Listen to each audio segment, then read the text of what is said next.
Good morning students of class 5। पिछले class में हमने पढ़ा था the conquest of India, battle of Plassey पढ़ा था हमने। यहाँ हम आज पढ़ेंगे battle of Buxar. Okay, and आगे भी बहुत सारे पॉइंट्स हैं जिनके बारे में हम जानेंगे। तो यहाँ देखते हैं, after Sirajuddaula's death Bengal came under the rule of Mir Jafar. Sirajuddaula के मर जाने के बाद बंगाल का शासन आ गया मीर जफ़र के हाथ में। After him Mir Kasim became the nawab of Bengal. उसके बाद मीर कासिम के हाथ में बंगाल का पूरा शासन आ गया। Mir Kasim made an attempt to recover Bengal from the control of British. Mir Kasim ने बहुत कोशिश की कि वो ब्रिटिश के हाथ से बंगाल का शासन मतलब बचा सके वो। This enraged the British and the waged a war against the combined force of Mir Kasim, nawab of Awadh and Mughal empire Shah Alam second.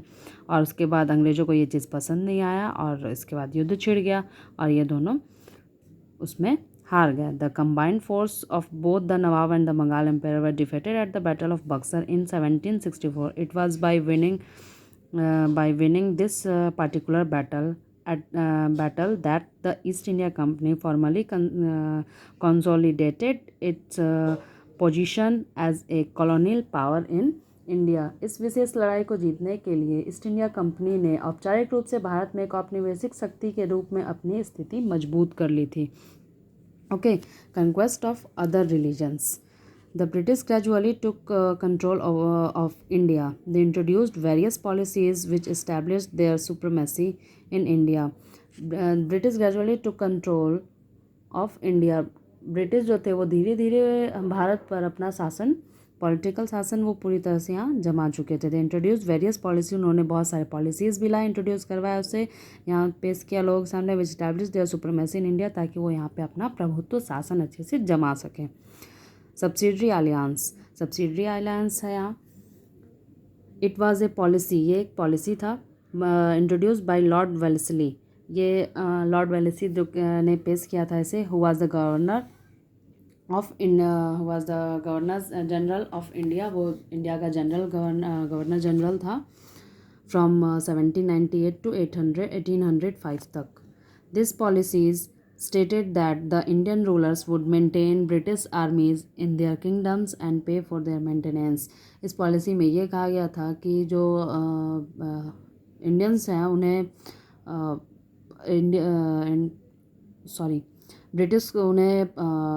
British army को मेंटेन करना होगा, मीन्स उन्हें भी अपने अंदर रखना होगा इंडियंस को, और उसके बाद उनका जितना भी खर्चा होता है मेंटेनेंस का वो भी उन्हें उठाना पड़ेगा, पे करना होगा।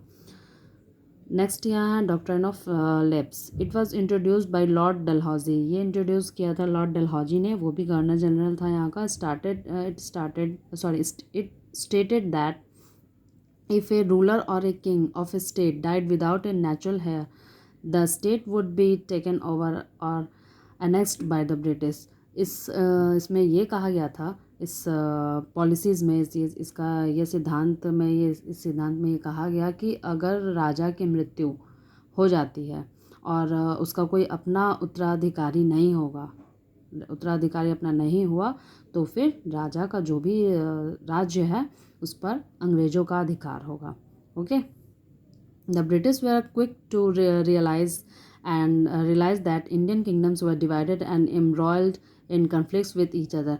ब्रिटिश को ये अच्छे तरह से रियलाइज़ हो गया था, ये एहसास हो गया था कि यहाँ पे जो जितने भी किंगडम्स है, साम्राज्य, वो एक दूसरे में, उन लोगों में मतभेद है, विवाद है, और वो लोग में अच्छी स्थिति नहीं है। British took advantage of this situation, और ब्रिटिश ने इस सिचुएशन का बहुत अच्छे से फ़ायदा उठाया। And use the policy of divide and rule, और उसने डिवाइड एंड रूल, फूट डालो और शासन करो की नीति अपनाई। And rule in order to conquer a number of these kingdoms. However, a few strong kingdoms, कुछ ऐसे भी साम्राज्य थे जो लड़े खड़े रहे, like Marathas, Mysore and Punjab, stood in their way of absolute dominance. The British engaged them in several wars over the years, और ब्रिटिश ने इनसे बहुत सारे युद्ध भी किए कई सालों तक। However, they were ultimately defeated and annexed by the British। बाद में वो लोग बहुत सारे हारे भी और ब्रिटिश के अधीन भी आ गए। By 1850, the British had been successful in setting up policy rule across the whole India. धीरे धीरे उसने अपना पूरा शासन, पूरे इंडिया पर अपना शासन जमा लिया था। Disconnect among the people of India. The strict law and religions imposed by the British led to dissatisfactions among the Indian rulers, weavers, farmers and soldiers. जो ब्रिटिशों का स्ट्रिक्ट रूल एंड रेगुलेशन था, उनका कड़ा नियम एंड कानून, इससे कोई भी संतुष्ट नहीं था. सारे डिससेटिस्फैक्शंस थे, चाहे वो इंडियन रूलर्स हो, वेवर्स हो, फार्मर्स हो या फिर सोल्जर्स हो. They all felt exploited and suffered at the hands of the British. ये सारे ब्रिटिश के हाथों से बहुत ज़्यादा प्रताड़ित हो चुके थे. द फार्मर्स हैड टू पे. यहाँ पॉइंट वाइज हम इसे डील करते हैं, देखते हैं क्या क्या दिया हुआ है. सबसे पहले फार्मर्स के बारे में दिया हुआ है. द फार्मर्स हैड टू पे हैवी टैक्सेस. फार्मर को बहुत ज़्यादा कर देना पड़ता था, टैक्स देना पड़ता था. Even during the time of famine, जब सूखा पड़ता था उस टाइम में भी इन्हें टैक्स देना पड़ता था. They were forced to grow cotton and indigo. उन्हें ज़बरदस्ती नील की खेती एंड सूती और कॉटन की खेती करनी पड़ती थी. Indigo was cash crop. Indigo जो था वो एक कैश क्रॉप्स था, मीन्स उससे कमर्शियल क्रॉप्स था वो. Grown for dyeing the machine made clothes in England. और उसका यूज़ होता था इंग्लैंड में मशीन से जो कपड़े बनते थे उनके कलर करने में. This help the east India company earn huge profit. और इससे ब्रिटिश कंपनी इंग्लैंड को बहुत ज़्यादा प्रॉफिट हुआ, इससे मुनाफा कमाया उन लोगों ने. The raw material for making clothes was taken from India. जो कपड़े बनाने के लिए जो रॉ मटेरियल का यूज़ होता था वो ये लोग इंडिया से ले जाते थे. The British purchase it at very low price and the finish product was then sold back in the Indian markets. वो यहाँ से बहुत कम कीमतों पे सारे रॉ मटेरियल्स ले जाते थे इंग्लैंड, और वहाँ से मशीन के हेल्प के द्वारा वहाँ कपड़े बना करके लाकर इंडियन मार्केट में ही हैवी प्राइसेस में यहाँ बेचते थे. The Indian Weber's suffered heavy losses. और इंडियन वेबर्स जो थे यहाँ के बुनकर, उन्हें भी बहुत ज़्यादा लॉस हुआ, as they could not compete with the factory made clothes. और वो उनसे कोई उनका संघर्ष नहीं था, कोई कंपैरिजन नहीं था कि वो उनसे कंपेयर कर सके फैक्ट्री मेड क्लोथ्स से, which was of better quality. उनका क्वालिटी भी अच्छा था मशीन से बने हुए कपड़े. The handloom industry suffered and the Weber's and cotton cultivators become poor and jobless. और जो हैंडलूम इंडस्ट्रीज़ के थे उन्होंने भी बहुत संघर्ष किया. एंड वेबर्स और जो कॉटन कल्टिवेटर्स थे, जो खेती करते थे आपका जूट वगैरह की खेती करते थे, कॉटन की खेती करते, उन्हें भी बहुत प्रॉब्लम हुई और बेरोजगार हो गया वो लोग, और बहुत ज़्यादा गरीब भी हो गया, गरीबी भी आ गई. The uprising of 1857. Besides the farmers and Weber's, the Indian soldiers were also dissatisfied. Indian soldiers भी बहुत ज़्यादा संतुष्ट नहीं थे, वो लोग भी असंतुष्ट थे. The anger of Indian soldiers was collectively expressed in the uprising of 1857. उनका जो गुस्सा था वो सबसे ज़्यादा सामने कब आया? 1857 में आया, जिसे हम रिवोल्ट ऑफ 1857 के नाम से भी जानते हैं. कॉजेस, कारण क्या था? तो the Indian soldiers were extremely unhappy because they were treated unjustly bye the British officers. वो गुस्सा, अनहैप्पी थे, दुखी थे, खुश नहीं थे. रीज़न ये भी था क्योंकि वो उनसे जो व्यवहार किया जाता था ब्रिटिश लोगों के द्वारा, ब्रिटिशर्स ऑफिसर्स के द्वारा, वो अच्छा नहीं था और उससे वो खुश नहीं थे. They were not promoted and were also paid less salary. ना उन्हें प्रमोट किया जाता था और ना ही उन्हें सैलरी अच्छी दी जाती थी, कम सैलरी मिलती थी as a compare to the British soldier. British soldier को अच्छी सैलरी मिलती थी और उसी कंपैरिजन में इंडियन सोल्जर्स को बहुत ही कम सैलरी मिलती थी, एंड उससे उन्हें ट्रीट भी अच्छे से नहीं किया जाता था. However it was the introduction of the Enfield rifle that finally led to the revolt. और उसके बाद सबसे बड़ा रीज़न सामने आया इनफील्ड राइफल का, जिसने इस युद्ध को एक कारण दे दिया. ओके, टू लोड द, इस विद्रोह को एक कारण दे दिया. To load this rifle the soldiers had to bite off the outer cover of the cartridge. तो इसमें था क्या कि जब ब्रिटिश ने जो ये इनफील्ड राइफल लाया था, उसे फायर करने से पहले उसका जो कारतूस होता था उसे मुंह से खींचना पड़ता था. और मुंह से खींचने में प्रॉब्लम क्या था कि it was rumoured that the cartridge was greased with the fat of either cow और पिग. और ये रूमर्स फैला था कि रूमर्स मीन्स कि अफवाह था कि सच था, लेकिन ये सच ही था कि मतलब उसमें जो कारतूस जो था, कार्ट्रिज था, उसका जो कवर था वो चर्बी से बनी हुई थी, सुअर और गाय के चर्बी से बनी हुई थी. And this hurt the religious sentiments. और ये धर्म किसी के भी धर्म को बहुत आहत करता है, अपमानित करता है। And this hurt the religious sentiments of both Hindu and Muslims, दोनों को ये दोनों के धर्म के साथ ये सही नहीं था। The soldiers refuse to use this bullets and revolt against the British, और जो सोल्जर्स थे उन्होंने रिफ्यूज़ कर दिया, उन्होंने मना कर दिया कि हम इसका यूज़ नहीं करेंगे, हमारे धर्म के ख़िलाफ़ है। And revolt started on May 10, और उसके बाद उन्होंने ब्रिटिश के ख़िलाफ़ विद्रोह छेड़ दिया। कब छेड़ा था, स्टार्ट हुआ था रिवोल्ट स्टार्टेड इन May 10, 10 मई को शुरू हुआ था इन मेरठ, मेरठ से स्टार्ट हुआ था। स्प्रेड, फैला कैसे कैसे, the soldiers in Meerut shoot down their British superiors and took over Meerut. The revolt then spread in Delhi, Kanpur, Lucknow, Jhansi and other parts of India. Many leaders such as Nana Sahib, Rani Lakshmibai, Begum Hazrat Mahal and Tatya Tope led the revolt in different regions of India.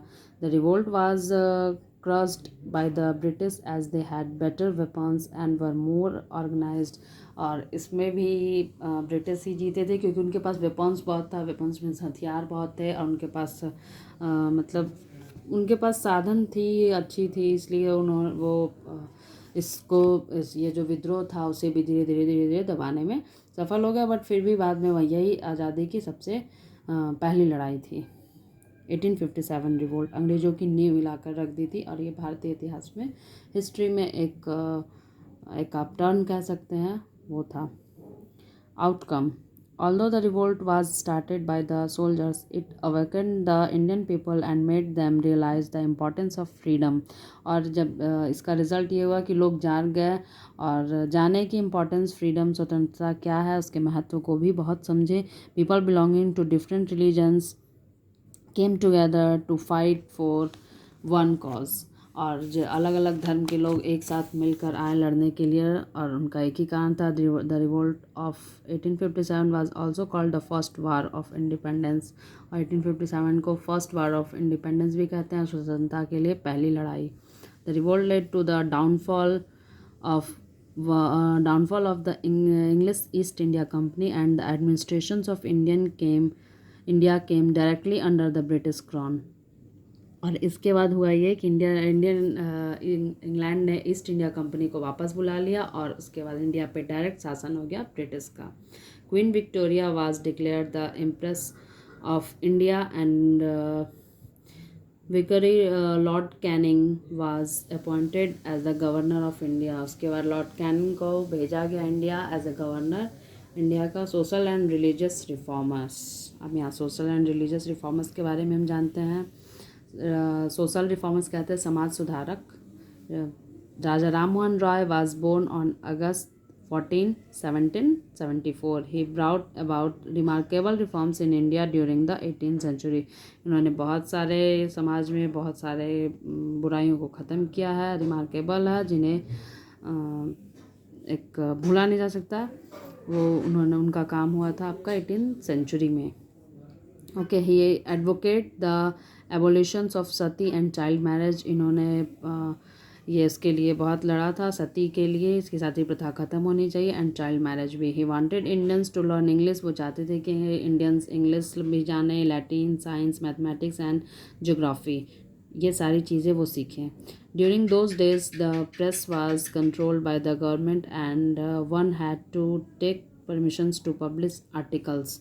उस समय जो press था उस पर भी control था सरकार का, सरकार थी अंग्रेज़ों की, और कुछ भी पब्लिश करने के लिए उनकी परमिशन की बहुत ज़रूरत थी, और उस पर बहुत ज़्यादा कंट्रोल था ब्रिटिशों का। Raja Ram Mohan Roy protest against this and supported the freedom of speech and the press, और इन्होंने इसके लिए भी बहुत इसके खिलाफ बोला, लड़ा, और कि बोलने की आज़ादी होनी चाहिए, प्रेस को भी आज़ादी मिलनी चाहिए। ही ऑल्सो इस्टेब्लिश्ड द ब्रह्म समाज, उन्होंने ब्रह्म समाज की स्थापना की, which did not believe the idol worship and was against the evil caste system, उन्होंने कास्ट सिस्टम को भी ख़त्म करने का बहुत कोशिश किया। स्वामी दयानंद सरस्वती,